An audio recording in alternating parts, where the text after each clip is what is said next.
Good afternoon, honorable members of this committee. My name is Dr. Mrs. I.D. Imiyowo. I am the Acting Director General of the National Office for Technology Acquisition and Promotion, NOTAP. Good afternoon.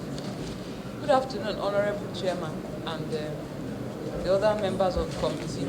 My name is Nkem Delim Chukwu, Deputy Director, Finance Management Department. Yeah, no, if you okay, madam, somebody wanted to know when you assumed office as the acting DG of NOTAP. That was October. Your microphone, please. October 18, 2023. I was the director of, no, not admin, Technology, Innovation and Commercialization Department. Yes, sir. And now you are the acting Director General. DG. We'll look forward to your confirmation very soon.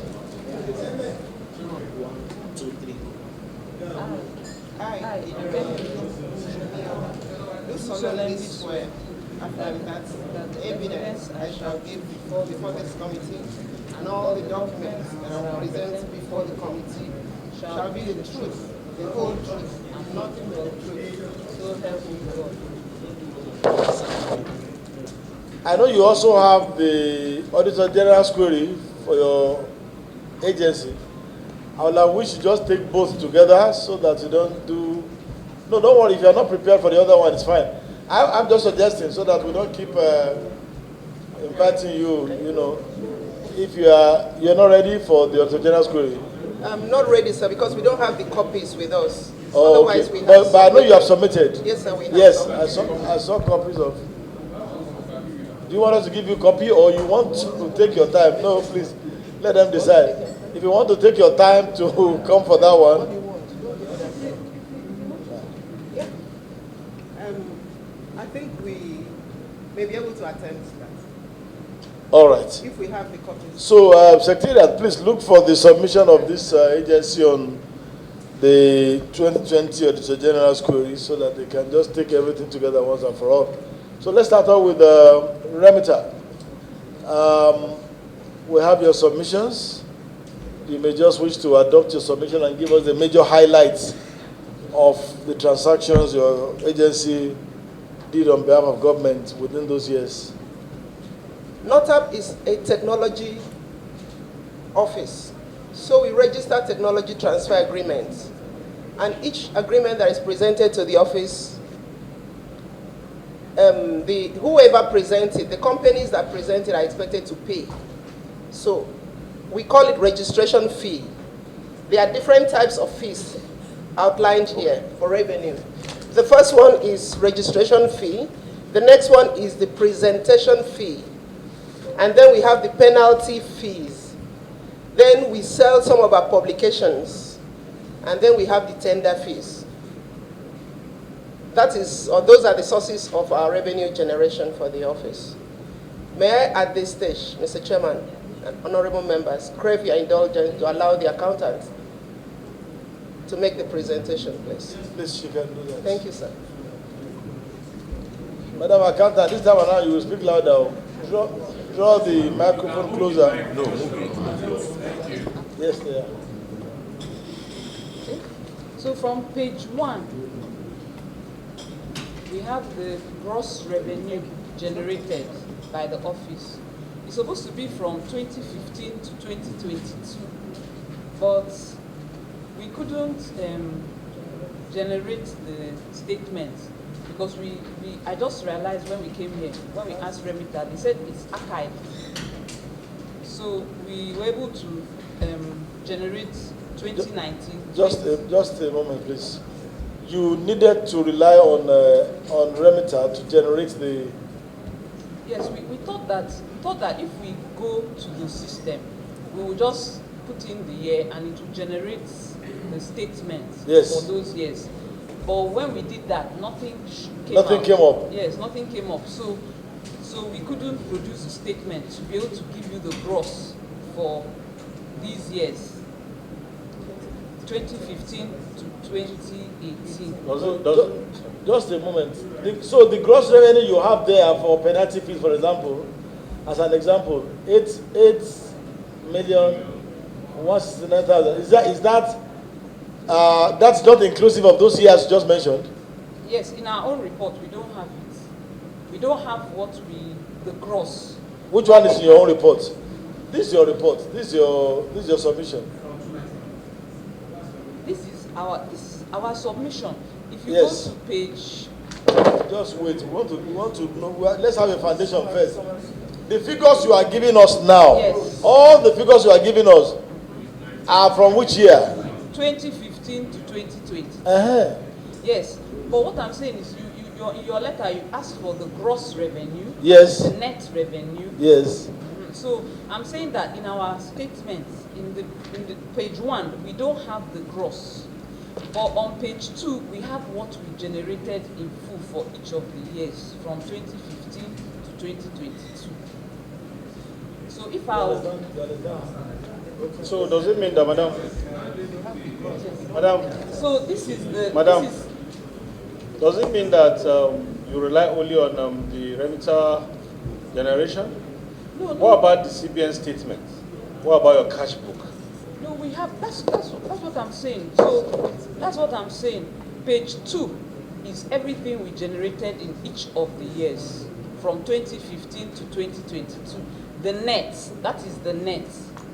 But the letter requested that we produce the gross. So because we couldn't have access to the statement from 2015 to 2018. And some parts of the other years, we couldn't prepare the full statement of the gross. That is actually my question. Why are you not having the statement when the CBN is there? You're supposed to get these details even from CBN or your cash book. As at 2015, no, in our cash book, we have our cash book. We have our cash book, and that's where we got the statement. The issue is that the figures in the gross. The figures in the gross are a sum of the fees we charge plus the charges made by the bank. So we don't take into account those charges in our statement because they are paid by the companies that paid the fees.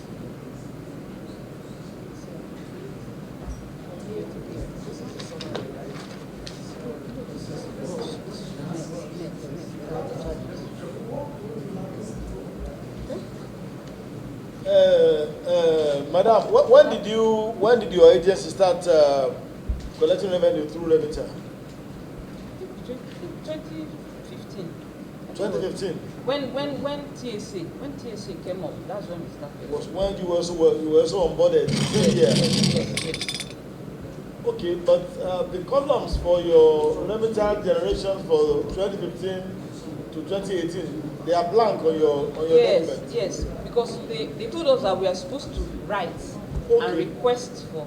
Okay, come.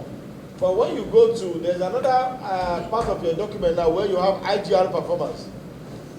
Yes, that is what we generated, the net, without the charges paid by the companies that did those registrations. So that's where you generated these figures, 287 million. Yes, for for registration fee. Yes. No, I don't know how will you be able to do that now? Without us having the gross that you got in a particular year, how do we reconcile that with the net revenue that you are claiming here? Madam, do you understand my question? Yes, sir. Except because I met with the remitter people when we came here. Yes. So they said that the reason is because They said what?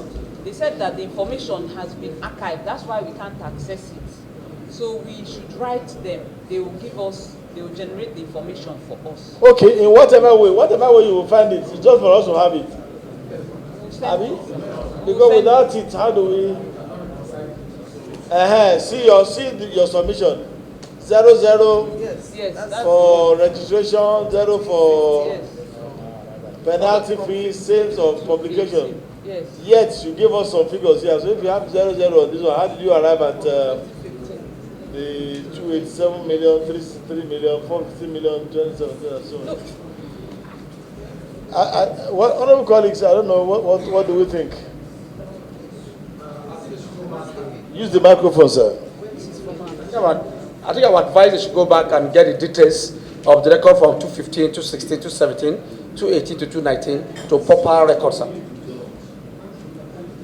So that we can have a basis of discussion, sir.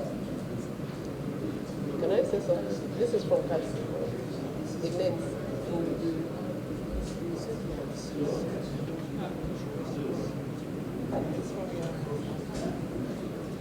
What? You want to talk? Yes, please. Not up. Yes, can I say something?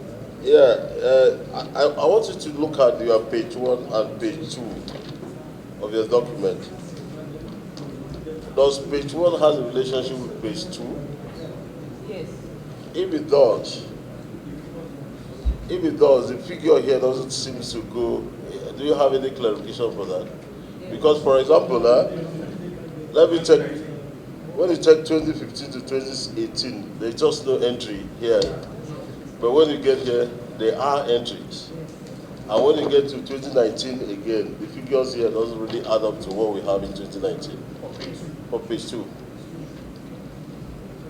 The reason, from 2015 to 2018, you know, we're supposed to have computed what the gross IGR generated. Yes. That was what was asked for. Yeah. But the issue is that we could not access the account and the statements on the Remita platform because the information was archived. And that's why those figures are not here. Yes. But you see, when companies make payments, we issue receipts to them because if they don't make those payments, a license cannot be issued to them to remit money. Yes. So it is based on those receipts that we generated the information on page 2. And page 2 is the net, that is the amount generated without the charges. And it's the companies that remit, that make these payments, that bear the charges. We don't bear the charges. The charges are not taken from our IG, from the money, from the fees that they pay. So that's why the difference. Secondly, the other difference is that when companies go to pay, maybe they want to pay registration fee, instead of paying into registration fee that is based on the types, some will pay registration fee into maybe penalty. Is that possible? Don't you have an RRR that's generated by... No, the companies go to the system and they generate the RRR, but some, instead of maybe registration Instead of fee, clicking on registration fee, they will go and click penalty. And we didn't want to change, we didn't want to go and alter, because if you check from page 43, you see the printouts. but your fees or charges will not be the same for penalty and for registration fee. They are not the same. So that's why when they send in the document, we now correct it based on the fact that we know that this is what they were expected to pay. So that's what is creating that. Honorable colleagues, there's something of concern that I think we should also address very well, because we just got a letter from the Nigeria Export Processing Zones Authority, and they are also referring to the fact that they are able to download data for 2015 to 2022, and that they are expecting Remita to provide the information to them.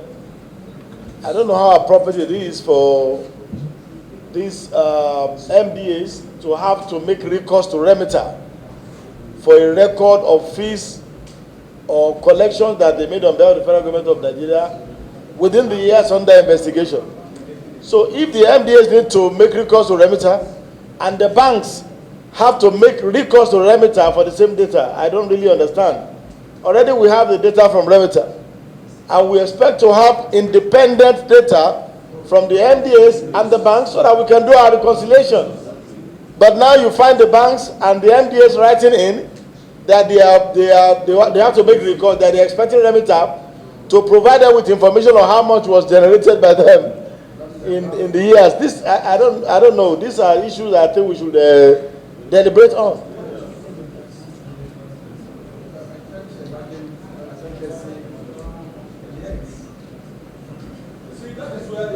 Please use your microphone. That is where the issue of the leakages we are talking about comes in. if the only source through which we can know what transpired is Remita, which is an independent non-governmental organization or a private company, then there's problem, because any compromise on their part represents the position as it is.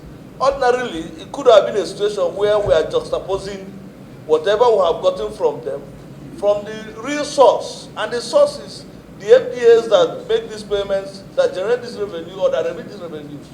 And now they are telling us they want to get it from Remita. Banks are telling us the same Remita. Whatever, if Remita tells us it's zero, then it becomes zero. That's the position. So it's not a healthy situation, yes, honestly.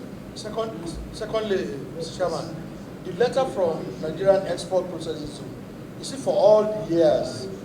Or Yeah, for them it's for all the years. all the years. But for these For these people it's for 3 or 4 for years. 3 or 4 years. Because definitely there are some issues there. Definitely there are some, because if it is for some years, we can say that okay, maybe they improve on what they have done. So definitely that cause for concern. I don't really understand this. Accountant General, Yes. you are a major party to the Remita agreement. As an accountant and as someone who has also interacted with the Remita platform at different levels, tell us, how does this work that banks and MDAs will not have record of transactions and will have to make recourse to Remita to get such records for reconciliation of accounts? How does this happen? That's very, very unhealthy, sir. It does not give room for accountability in any way, sir. You are supposed to have an independent account. If what you have does not agree with what Remita have, and if what the banks also have does not agree with what the MDAs have, that is the reason for the reconciliation. But in this case, all of them are falling back to Remita, in which case there is no accountability, sir. Because the records are supposed to be there. So I don't really understand, sir. But does the Office of the Accountant General have the records of collections by MDAs? That's a different department entirely, sir. Hopefully when I get to the office, I'll need to liaise Okay, with we need you to find out from the relevant department and let us have the information at the next sitting, please. All right, thank you, Chairman, sir.